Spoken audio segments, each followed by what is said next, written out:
Dou-te graças, meu Deus, pelos bons propósitos, afetos e inspirações que me comunicaste nesta meditação. Peço-te ajuda para os pôr em prática. Minha Mãe Imaculada, São José, meu Pai e Senhor, meu anjo da guarda, intercedei por mim.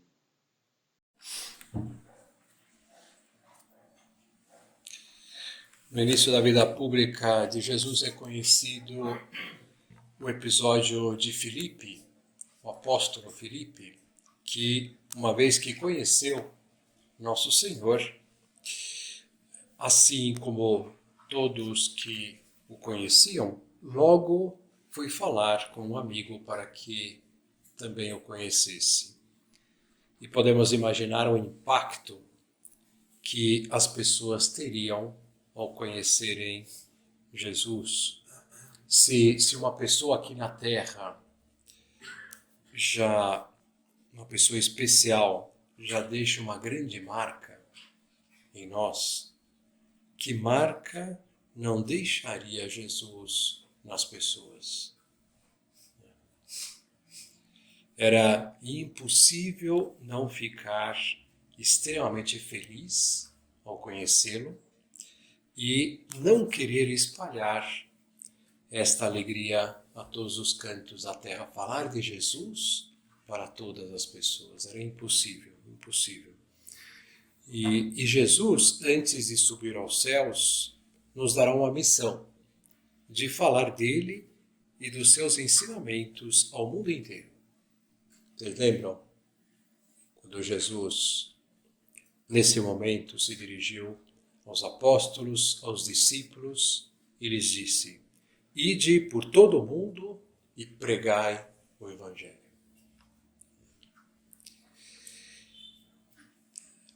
Ide por todo o mundo e pregai o Evangelho. Que às vezes nós podemos pensar que essa missão de pregar o Evangelho a todos os cantos da terra coube a eles, os apóstolos, e de fato fizeram muito bem, para agradecer muito.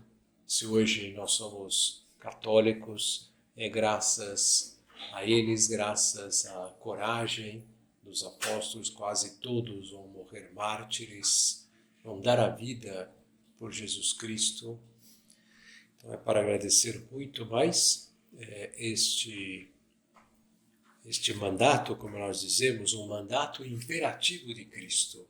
Ide por todo o mundo e pregai o Evangelho. Não é, olha, se vocês quiserem, talvez, se vocês acharem conveniente, pregai o Evangelho. Não.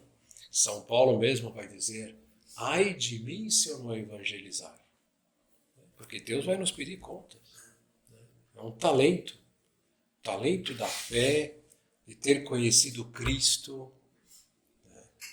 de ter conhecido o Opus Dei, que nos ajuda muito a buscarmos a santidade. Então, o mandato, e vendo a situação do mundo de hoje, há muito o que fazer. Há muito o que fazer. Mas, na verdade, foi um mandato, que Cristo deu a nós, mas, bem na verdade, ele nem precisaria ter mandado, porque pela própria alegria do encontro com Cristo, o desejo de falar de Nosso Senhor deve ser muito grande. Seria natural que nós falássemos de Jesus para todas as pessoas. Ter descoberto Jesus, que ele mesmo dizia, o caminho, a verdade e a vida. Pensando em que todo ser humano procura este caminho, procura o caminho, procura a verdade, procura a vida, e a vida é a felicidade, a plenitude da vida. Que ser humano que não procura o caminho, a verdade e a vida? E nós sabemos quem é Jesus Cristo. Há uma povoação alemã que ficou praticamente destruída durante a Segunda Guerra Mundial. Possui uma igreja nesse povoado com um crucifixo muito antigo. E as pessoas do lugar tinham por ele uma grande devoção. E quando iniciaram a reconstrução dessa igreja, os homens da aldeia encontraram entre os escombros essa talha, né, de Cristo tão bonita, mas infelizmente sem os braços. E aí começaram a pensar o que fazer. Puxa, o que a gente faz agora? Vamos reconstruir esses braços e colocar Nosso Senhor novamente aqui no altar da igreja? Ou vamos fazer uma nova imagem de Jesus, uma nova escultura? Ficaram lá pensando, alguns eram de uma opinião, outros de outra, até que tiveram a ideia de colocar Cristo do jeito que estava, sem os braços. Porque eles pensaram assim, né? Nós somos os braços de Deus. A inscrição, na verdade, colocaram uma inscrição junto de Cristo dizendo assim: vós sois os meus braços. Vós sois os meus braços. E aí, um autor espiritual, refletindo sobre esse acontecimento, dizia assim: nós somos os braços de Deus no mundo, pois o Senhor quis ter necessidade dos homens. Ele nos envia para assim poder aproximar-se deste mundo doente, que muitas vezes não sabem encontrar o médico que o poderia curar. Por isso, não devemos passar por preguiça, cansaço ou respeitos humanos uma única oportunidade para falar de Deus. Devemos aproveitar tanto os acontecimentos normais de todos os dias, comentários sobre uma notícia do jornal, uma ajuda que prestamos ou que nos prestam, como também os acontecimentos extraordinários, uma doença, a morte de um parente. Um documento da igreja diz assim: os que viajam por força das suas tarefas, dos seus negócios ou para descansar, não esqueçam que são em toda a parte como testemunhas itinerantes de Cristo. Onde quer que nós estejamos, nós somos testemunhas, somos chamados a ser testemunhas itinerantes de Cristo. O Papa João Paulo I, na sua primeira mensagem aos fiéis, exortava a que se estudassem todas as possibilidades para anunciar, e aí ele citava uma frase de Santo Agostinho: oportuna e importunamente a salvação a todas as pessoas.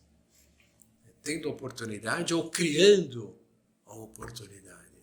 Criando a oportunidade. Eu não vou me omitir, não vou ficar contemplando as pessoas se afastarem de Deus.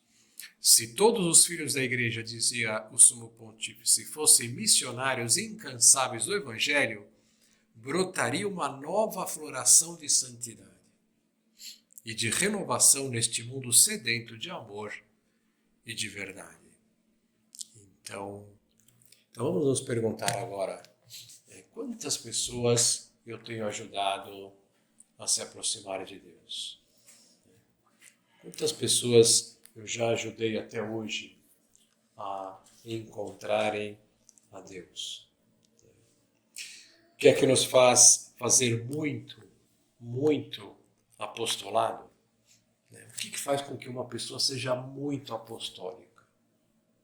Por um lado, pode ser um dom que Deus dê a essa pessoa, assim como deu o dom para o Carlo Acutis de ter a sensibilidade da presença de Cristo na Eucaristia. Se a gente vê a vida dele, a gente vai ver que aquilo foi um dom. Para um garoto querer fazer a primeira comunhão antes da hora, lá na Itália, aos 10 anos de idade, ele quis fazer aos 7 anos. Então ele conseguiu que os pais convencessem o bispo. E depois, a partir daí, ele começou a assistir a missa todo dia. Vocês conhecem um garoto de 7 anos que começa a assistir missa todo dia? Então, isso é um dom. Deus deu esse dom para o Carlo Acutis. Então, tem pessoas que Deus dá esse dom do apostolado, de falar de Deus, de ter esse zelo, o zelo pelas almas, como a gente diz, né? Mas, de uma forma ou de outra, o que faz com que as pessoas tenham um grande espírito apostólico é o amor a Deus. O amor a Deus. Então, um autor vai dizer assim: Cristo, numa ocasião, disse: fogo vem trazer à terra. Fogo vem trazer. Imagina o desejo de Nosso Senhor de tocar, né, atear fogo no coração das pessoas, o fogo do seu amor. E não via a hora de ele salvar os seus filhos, de poder abrir novamente as portas do céu, de chegar esse momento. Me angustio até que chegue este momento. Se tivéssemos esse fogo, dizia esse autor, entenderíamos bem estas palavras de São José Maria. Não gostaríeis, não desejaríeis gritar à juventude que fervilha à vossa volta, ou a todas as pessoas que estão à nossa volta, loucos, largai estas coisas mundanas que amesquinham o coração e muitas vezes o aviltam. Largai isso e vinde conosco atrás do amor. Vocês já não sentiram isso? Esse desejo, vendo as pessoas perdidas e tentando procurar a felicidade, tentando procurar a felicidade onde ela não está, tentando saciar a sua felicidade em coisas que nós sabemos que são destruição. Loucos, largai estas coisas mundanas que amesquinham o coração e muitas vezes o aviltam. Largai isso, vinde conosco atrás do amor. E depois São José Maria também dizia essas palavras: falta de vibração, colocando entre aspas, né, vibração. Essa é a causa de que arrastes tão poucos. Falta de amor de Deus, né? É como se não estivesses muito persuadido do que ganhas ao deixar por Cristo essas coisas da terra. Compara 100 por 1 e a vida eterna. Parece-te pequeno o negócio? Então, o apostolado, ele é fruto deste coração em brasa, de um coração em brasa. Um coração em brasa. Eu penso nessas pessoas que se encontram. Eu estava falando esses dias com uma moça, por exemplo, uma moça que viajou no feriado do 7 de setembro. Ela está casada faz pouco tempo. O marido dela, assim, já teve uma fase na sua vida onde ele era um usuário frequente de maconha, e melhorou bastante, muito, e tanto assim que ela se casou com ele vendo essa melhora significativa.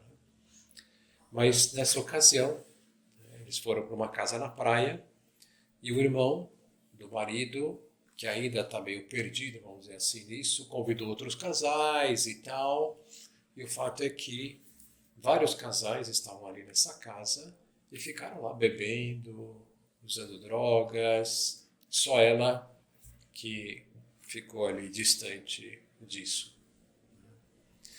E aí eu falava para ela, né, puxa, olha, o que as pessoas sentem depois, né, de ficarem, né, nesse esquema, assim, nesse plano? Um grande vazio. Né? E ela falou, puxa, é verdade, Padre Paulo, um grande vazio. As pessoas nem sequer depois de um tempo assim se suportam olhar no rosto do outro. Não é verdade? Por quê? Porque o ser humano não foi feito para isso. Né? Então, mas enfim, imagina lá, horas e horas, sem pensar nas drogas, nas bebidas, horas e horas, falando de nada. Você não tem Deus, né? Você vai falar do quê? Né? muitas vezes, falando nada, de nada, não vai ficar nada. De horas e horas conversando. Não é? Então, o apostolado é fruto desse coração que está em brasa. Se eu não estou com o meu coração em brasa, eu vou cair no mundanismo, eu vou cair ficar falando de coisas gargalhadas e tal, mas não vou falar de nada que realmente seja valioso. Não vou tocar no tema mais importante do ser humano, que é Deus. O meu coração está em brasa. Como está o meu amor a Deus?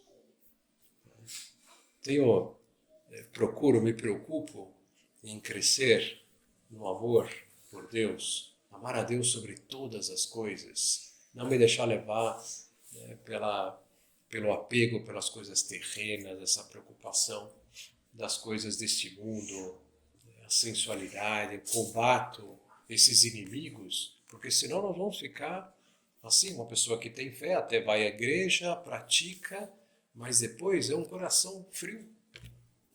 Um coração frio. E como nós devemos fazer o apostolado? São José Maria, ele nos falava de um caminho normal de um cristão que vive no meio do mundo.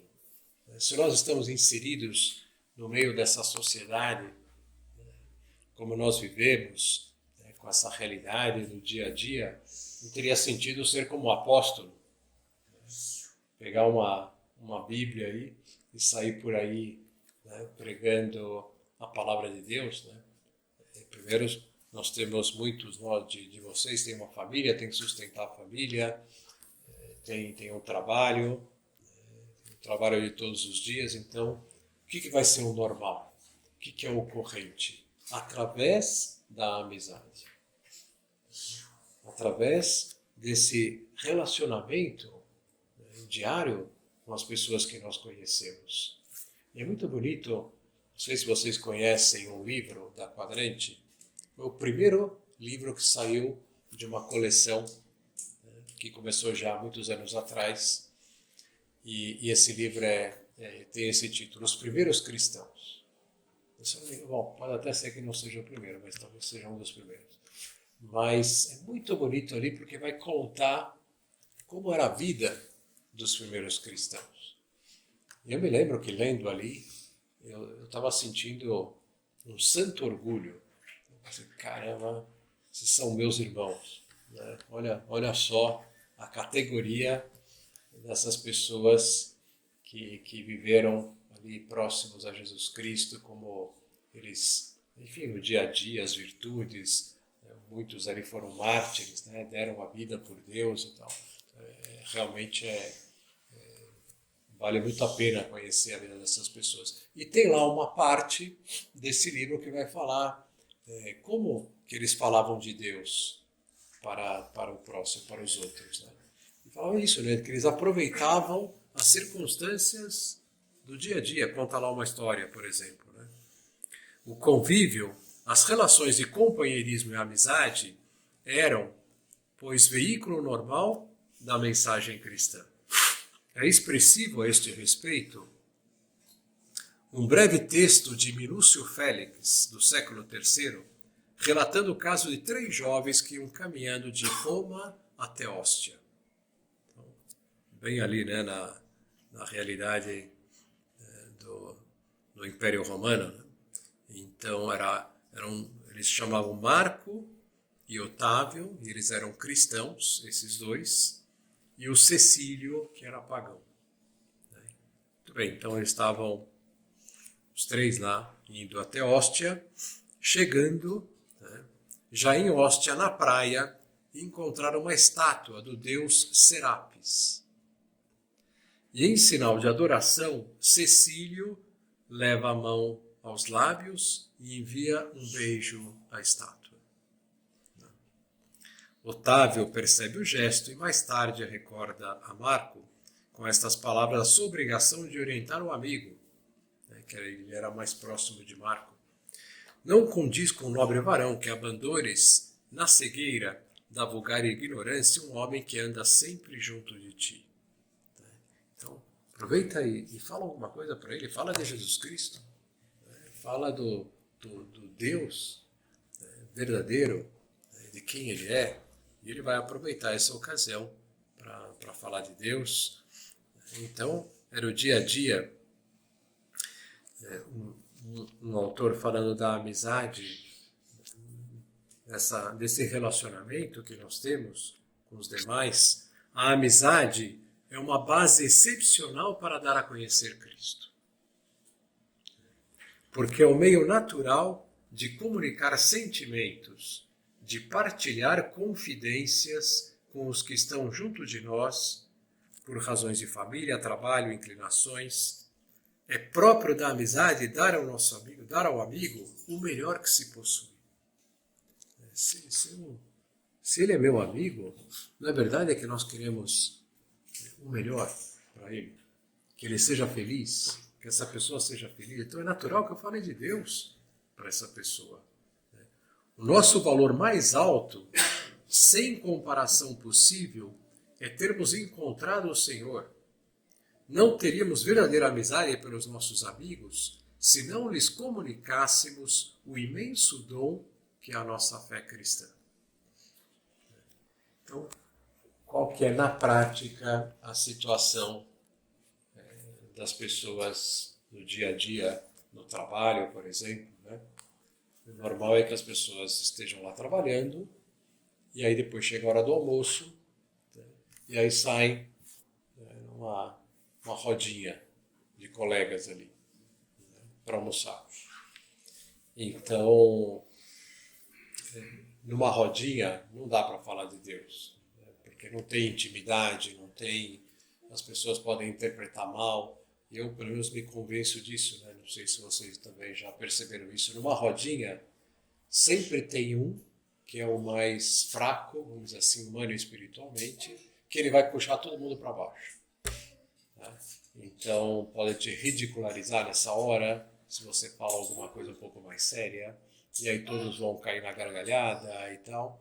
Mas isso não significa que todos pensem dessa maneira.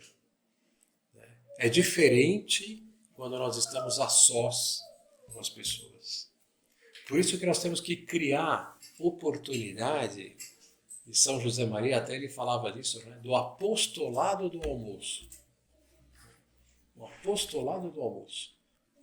O almoço é um grande momento quando nós estamos a sós com alguém, né, para a confidência que São José Maria. Enfim, dois amigos que vão abrir a alma, vão falar das suas preocupações, das suas alegrias. E esse é o grande momento de falar de Deus. Se uma pessoa fala de um problema, a coisa mais natural é falar de Deus, não é? Se é uma pessoa amiga e vai se tornando amigo, é natural falar de Deus diante de um problema, para ajudá-lo a resolver aquele problema. Se ele vai falar uma coisa boa, uma grande notícia, a coisa mais natural é se alegrar com Deus. Puxa, graças a Deus, como Deus é bom. Veja só que coisa tão boa. Puxa, você está sabendo agora que tua esposa está grávida, então, que alegria, puxa vida, vamos comemorar e tal. Vamos agradecer a Deus, vamos passar lá na volta na igreja, a gente aproveita e entra lá para agradecer. Então, é assim que nós vamos... Puxa, mas as pessoas estão muito distantes de Deus. Sim, não há dúvida nenhuma. Nós estamos num mundo paganizado, nós estamos catequizando índios. É como o período da colonização, é uma barbárie, vamos dizer assim, espiritual, mas todas as pessoas foram feitas para Deus. Todo ser humano foi feito para Deus. Essa frase de Santo Agostinho que eu gosto muito, e nunca esqueço, né? Criaste-nos, Senhor, para ti, e nosso coração estará inquieto enquanto não descansar em ti. Não tem nenhum coração, eu nunca encontrei como sacerdote até, uma pessoa feliz sem Deus. verdadeiramente feliz, profundamente feliz sem Deus. Não tem. Não tem porquê. Como nós fomos feitos para Deus, para algo infinito, nada aqui na Terra vai satisfazer a nossa felicidade. Eu me lembro até o Papa João Paulo II falando numa jornada mundial da juventude para os jovens. Jovens, não se esqueçam, mesmo no casamento mais feliz, não se deixa de sentir uma grande pontada de infelicidade. Por quê? Porque o ser humano não vai preencher o nosso coração. Não tem como. Mesmo naquele, caramba, o meu talvez não seja, né? Mas talvez o dele lá, opa, será que, né, se eu tivesse o casamento que tem esse meu amigo, se tiver, você vai lembrar, um rapaz uma vez me falou que ele frequentava lá as equipes de Nossa Senhora, então que eles fazem uma reunião, né, para trocar experiências, compartilhar, são casais, né?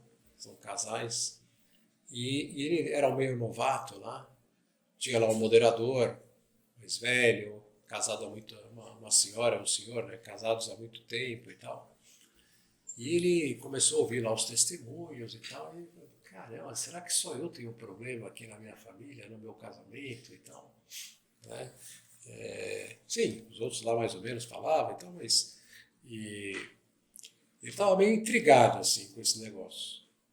E aí um dia ele conseguiu ficar a sós com a moderadora, a senhora moderadora experiente, muitos anos e tal, de vida e tal. E aí conseguiu falar com ela e falou assim, olha, você, por acaso, a senhora nunca pensou em se separar da sua esposa?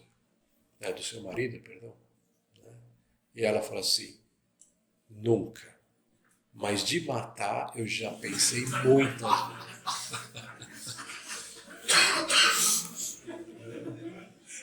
Então, é a vida, né? O ser humano não vai preencher o nosso coração, não vai, mesmo no casamento mais feliz, muito menos buscando o prazer nas coisas que nós sabemos que nos afastam de Deus, que nos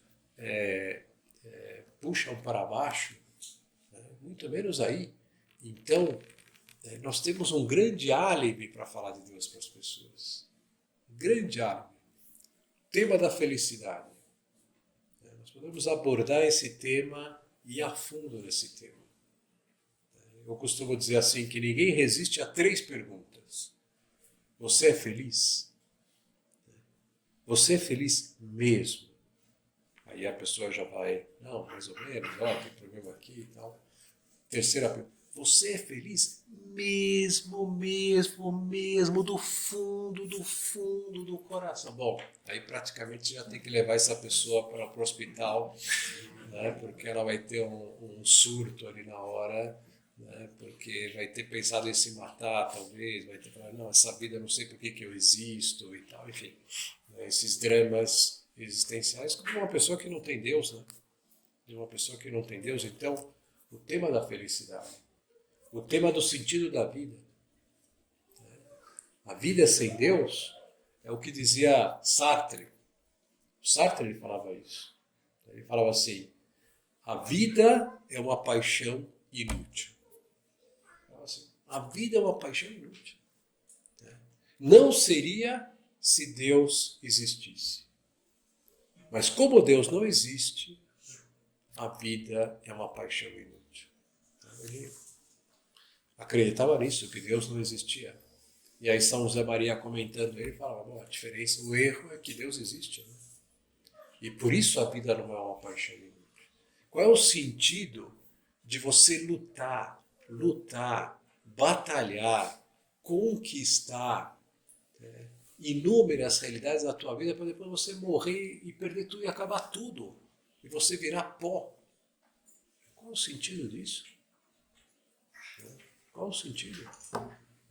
Então, são temas que nós podemos explorar no apostolado. Todas as pessoas têm sede de Deus. Elas têm sede e isso é invariável. Todo mundo procura a felicidade. em tudo o que fazem. E também me marcou muito quando eu li isso a primeira vez. Mesmo o homem que tira a sua própria vida, ele está procurando a felicidade. É verdade, né? Porque ele está tentando sair de uma situação que está insuportável, está procurando a felicidade. Então, todo ser humano procura a felicidade. Então, todo ser humano procura a Deus. Procura a Deus. Então, nós podemos ajudar as pessoas a encontrar a Deus. Temos uma grande responsabilidade. Vamos terminar essa meditação pensando nisso. Temos uma grande responsabilidade. Deus vai nos pedir contas. Eu também nunca mais esqueci. Talvez acho que o primeiro ou segundo retiro que eu fiz na minha vida, o sacerdote falava, lá no dia do juízo final, nós vamos ver pessoas que viveram junto conosco e muito provavelmente se condenaram, né? Pelo menos alguns, né? Não sabemos, mas quem se condenou vai falar assim, por que você não me falou nada? Por que você não me falou nada? Você que tinha fé, você que estava perto de Deus, por que você não me falou nada? Impressionante, né? Para pensar. Então vamos pensar nesse talento imenso que Deus nos deu e que tem razão que Cristo diga, ide pelo mundo inteiro, né, como um mandato, e pregai o Evangelho. Vamos secundar este mandato de Cristo, tendo Nossa Senhora como a nossa mãe, que é Rainha dos Apóstolos. Então, ela é rainha de todos aqueles que recebem de Cristo essa missão, que são todos nós que somos batizados. Pelo sinal da Santa Cruz, livrai-nos Deus, nosso Senhor, dos nossos inimigos. Em nome do Pai, do Filho e do Espírito Santo. Amém.